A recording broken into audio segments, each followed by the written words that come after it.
How to see other viewers on Facebook Story. What's up everyone, welcome to the video. In today's tutorial, I'm going to show you guys how you are able to see other viewers on Facebook Story. But before getting started, make sure to like the video down below and subscribe to the channel. So, if you have posted a story on Facebook and you have seen all of your friends as viewers, and right below that you will see some other viewers. Let's see how you can find that.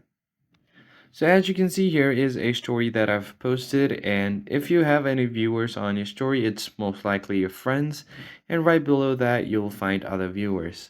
Now if you want to see what other viewers are, you have to know what privacy is your story settings set to. So mine is set to public, so anyone on Facebook or Messenger can view my story.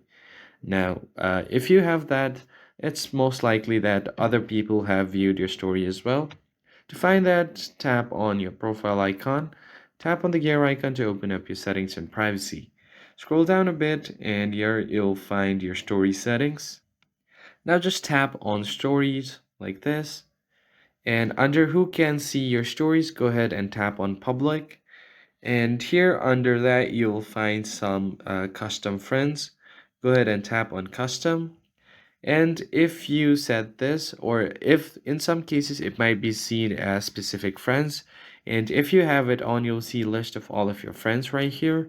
And then if you swipe left on your screen like this, and if there is any other option available, you will be able to see the other viewers on Facebook. Unfortunately, it's not available on mine, but if there are other viewers of your stories, it will be visible right here. So that's pretty much it. I'll see you guys on the next one.